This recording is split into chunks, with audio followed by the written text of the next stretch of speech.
Hello everyone, welcome back to the Remnant Christian Book Reading. Today we're going to be doing the Elijah Project. It's a book by Bill Myers as well.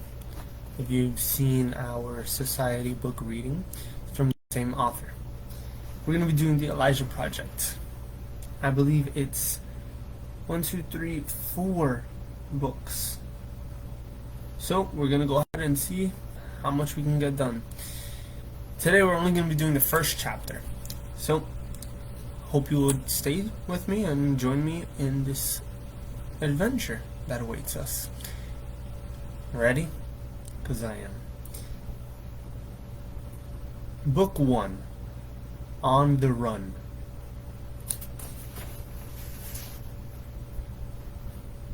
The verse for this book is Matthew 28:20. Lo, I am with you always. Chapter 1. And this is where we start.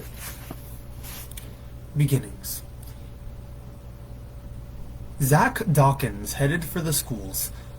Schools, as in the high school, middle school, and elementary school, that were all lined up side by side on the same street.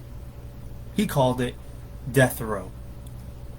Zach was 16, with dark hair that stuck out in so many directions it looked like it got cut by a lawnmower gone berserk.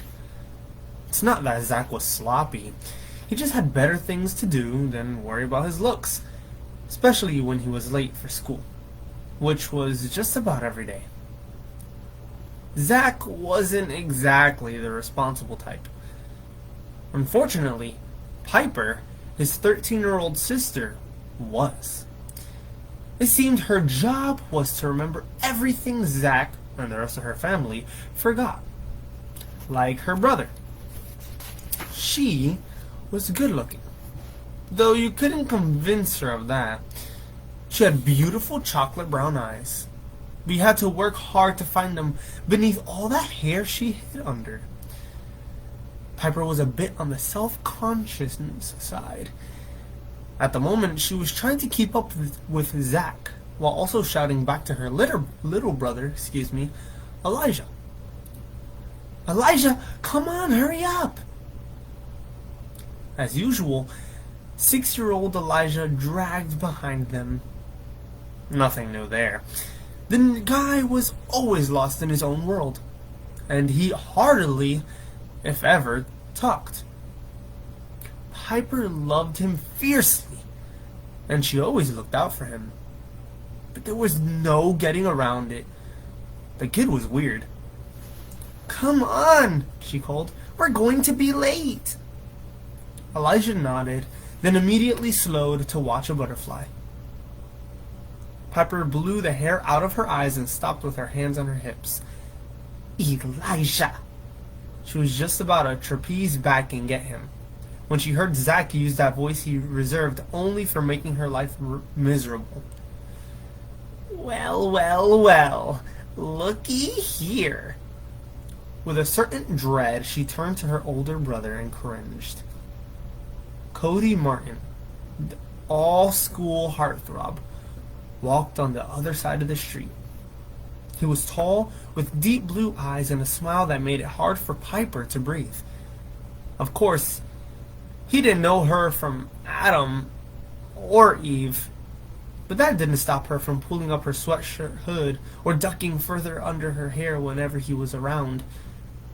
Unfortunately, she had stupidly asked her brother about him when the two had played baseball together. And that was all the ammunition Zach needed. Look who's across the street, he teased. Who? Piper asked, trying to sound bored. Oh, you mean Cody. What do I care?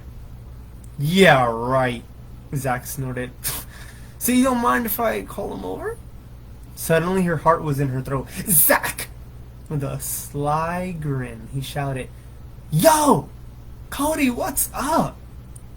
Cody turned around and spotted him. Hey, Zach!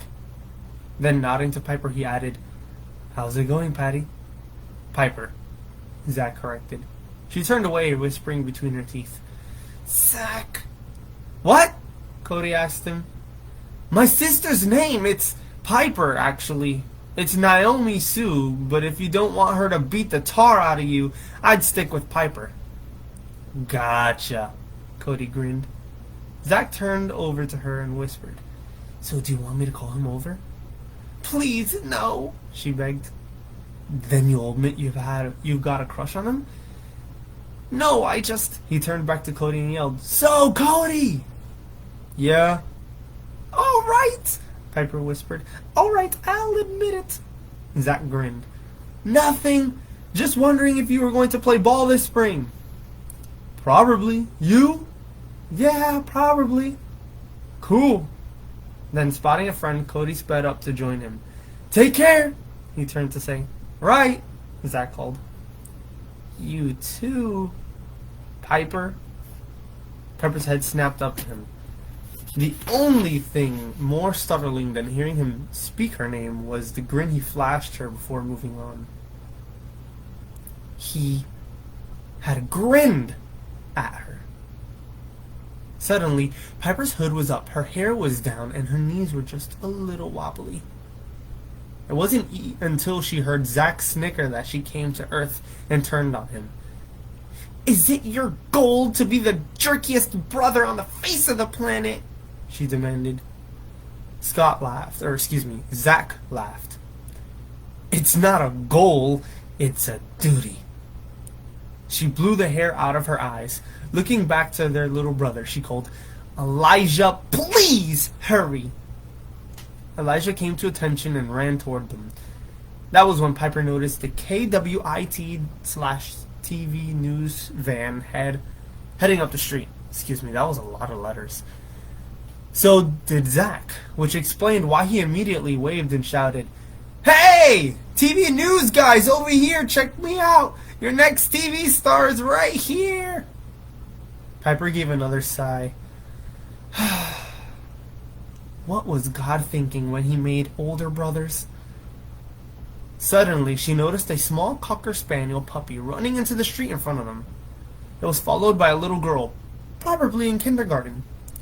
Neither of them saw the car coming from the opposite direction. Watch it! Piper shouted. The little girl looked up, but it was too late. The driver hit the brakes, tires screeching. The car's right front wheel ran over the dog with a sickening thump, while the front bumper hit the little girl. It knocked her hard to the ground, causing the back of her head to slam onto the concrete. Neither the girl nor the dog moved. The driver opened the car door, his mouth hanging open in shock and horror. The crossing guard, who had seen the whole thing, ran toward them. The news van jerked to a stop as the woman reporter leaped out of the still-rolling vehicle. Get the camera rolling! She called over her shoulder. I'm on it! The cameraman shouted just behind her. Students quickly gathered, pressing in around the car and the little girl. By the time Zach and Piper arrived, the crossing guard was already shouting, Stand back! Give her air, everybody! Stand back! Piper glanced around for her little brother, but he was nowhere to be found. Elijah! She called. Elijah! She turned to Zach, but he was too busy trying to get a look at the girl to pay attention. Elijah!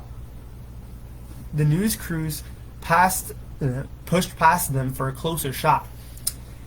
Hey, check it out, the reporter pointed. But she wasn't pointing, or excuse me, it was a female. Let me redo that. Sorry. Hey, check it out, the reporter pointed.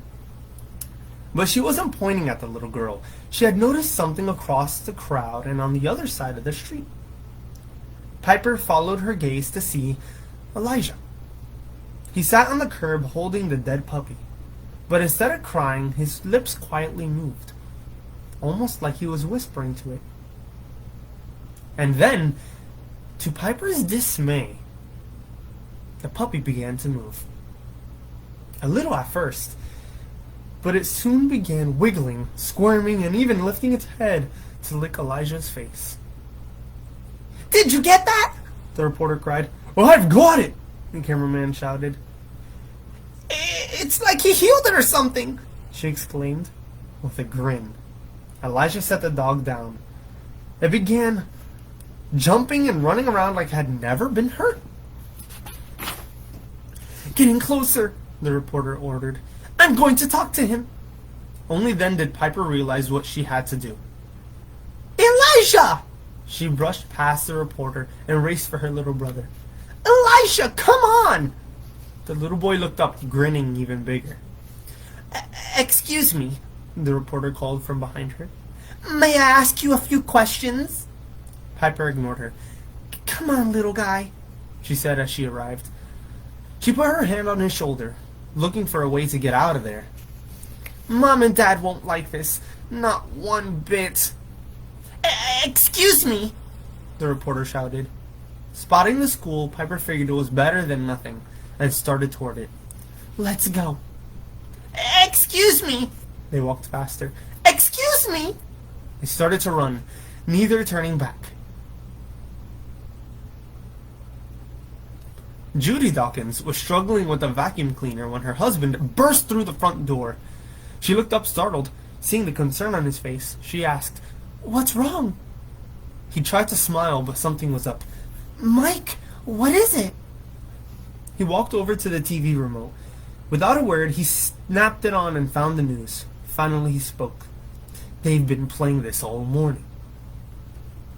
A white-haired anchored man addressed the camera. "Carly Taylor, our news beat reporter, still on the scene in Westwood. Carly?" The young woman appeared on the screen. She stood perfectly poised in front of the news van. "Thank you, Jonathan. As we've been saying, something very strange happened over on Walnut Boulevard this morning. Let's roll the footage, please." The scene cut to an accident site where medics loaded the little girl onto an ambulance. The reporter continued. "At approximately 8 o'clock this morning, Leanne Howard ran into the street after her dog and was struck by an oncoming car. From there, she was taken to St. Jerome's Hospital, where her condition is reported as critical. There is speculation that she will shortly be transported to the Children's Surgical Unit at Eastside Memorial. But there is another side to this story that we found the most interesting. The scene cut to a Cocker Spaniel lying in front of a car. This footage was taken immediately after the accident. As you can see, the dog looks, well, it looks dead. Or at least severely injured." Again, the picture changed. This time, a little boy sat on the curb, holding the dog and whispering to it. "Oh no." Mom brought her hand to her mouth. "It's Elijah." The reporter continued. "But moments later, as people were trying to help the girl, this small boy picked up her dog and... You'll have to see it for yourself. This is simply unbelievable." Tears filled Mom's eyes as she watched the dog suddenly sit up in Elijah's lap and then lick his face. "That's amazing," the anchorman said. "Let's see it again." While the scene replayed, the reporter continued. "We tried to interview the boy, but the girl you see here, rushed him away." Mom stared at the screen as Piper appeared and hurried Elijah away from the camera and toward the school. The report continued, but Mom no longer heard. Tears blurred her eyes as her husband wrapped his arms around her. "Don't cry, sweetheart," he said. "We knew this day would come, didn't we?" She tried to answer, but her throat was too tight with emotion. Dad repeated the words more softly. "Sooner or later, we knew it would come." Monica Spector and her two assistants sat in the dingy, cockroach-infested hotel, staring at the same newscast. With a sinister grin, she switched off the television. "All right, team. The objective's been sighted." She rose and started for the adjacent room. "Pack up. We're leaving in 15 minutes. Bruno answered. He was a hulk of a man whose neck was as thick as most people's thighs, and whose upturned nose looked like he'd run into a brick wall as a child. Several times. Okay. Where are we going? Monica stopped, flipped aside her bright red hair, and stared at him in disbelief. Westwood, you dolt. You saw the news. The boy we're tracking is in Westwood. Bruno nodded. Right. She looked at him another moment. Then, shaking her head, she disappeared into the other room. Silas, their skinny partner, shut down his laptop and gave a sniff with his long, pointy nose. You shouldn't ask stupid questions like that, he said to Bruno. Bruno nodded, then stopped. How do I know if they're stupid if I don't ask them? Silas sighed. Because they're going to try something brand new. What's that? You'll try thinking before you speak. Bruno frowned, not completely sure he understood the concept. Then, summoning up all his brain cells, he answered. Huh? Silas answered. We've been looking for this kid 8 months now. Checking the newspaper articles, surfing the net, and then out of the blue, he suddenly winds up on TV? Bruno grinned. Yeah, some coincidence, huh? Yeah, right. That was no coincidence. You think Shadow Man had something to do with it? Silas shrugged. He never liked talking about the head of their organization. To be honest, the man gave him the willies. Come on, he said, changing the subject. Let's get packed and grab the kid. Yep. That was the end of chapter 1. Sorry if the voices were a little inconsistent, but I have to do what I have to do. Anyways, I hope you enjoyed. That was chapter 1 of the Elijah Project on the Run. Tune in next time as we go into chapter 2. I believe the chapter 2's name is... Actually don't know what it is, but I'm going to see right this second. Chapter 1 was Beginnings, and chapter 2 is On the Run. Wouldn't you believe it? So tune in next time for On the Run. See you next time. God bless you all. Bye-bye.